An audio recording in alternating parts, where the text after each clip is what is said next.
बिस्मिल्लाहिर्रहमानिर्रहीम। अस्सलाम वालेकुम। आज मैं आपको सिखाऊंगी कि हम माइक्रोवेव में जो है वो देसी घी कैसे बना सकते हैं। इसके लिए हमें फ्रेश मलाई की ज़रूरत होगी। अगर आपके पास मलाई जो है वो इस मलाई से ज़्यादा है तो प्लीज़ आप उसको 2 टाइम्स पे माइक्रोवेव कीजिएगा, यानी कि 2 हिस्सों में डिवाइड करके उसको माइक्रोवेव कीजिएगा। और ये हमने मलाई ली है, और इसके लिए आप कोशिश कीजिएगा कि बाउल जो हो वो थोड़ा सा बड़ा रखें आप। और इसको हम माइक्रोवेव करेंगे तकरीबन 8 मिनट के लिए।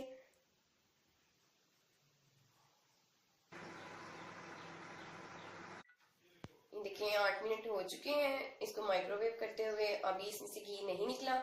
अब हम इसको दोबारा सेट करेंगे 5 मिनट के लिए। इसको हम 5 मिनट के लिए फिर से माइक्रोवेव करेंगे। देखिए ये अब हमारा जो है देसी घी वो बिल्कुल रेडी है। जब इस लुक पे आ जाए तो आप इसको निकाल लीजिएगा। देखिए आप, ये डिपेंड करता है आपकी माइक्रोवेव की पावर पे कि आपका इससे ज़्यादा जल्दी भी बन सकता है और थोड़ा और टाइम भी ले सकता है। तो आप इसको अंदर अंदर से चेक करते लीजिएगा। अब ये बिल्कुल रेडी है। जब ये इस कंडीशन में आ जाए तो आप समझेंगे बिल्कुल रेडी है।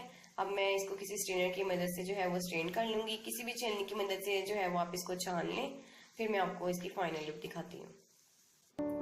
लीजिए हमारा देसी घी जो है वो बिल्कुल रेडी है। आई होप ये सिंपल सी रेसिपी आपको अच्छी लगी होगी। ये मेरी टिप्स और ये आपको अच्छी लगी होगी। ज़रूर बनाएं, दुआ में याद रखें और मेरे चैनल को सब्सक्राइब करें। ये बिल्कुल फ्री है। अल्लाह हाफिज।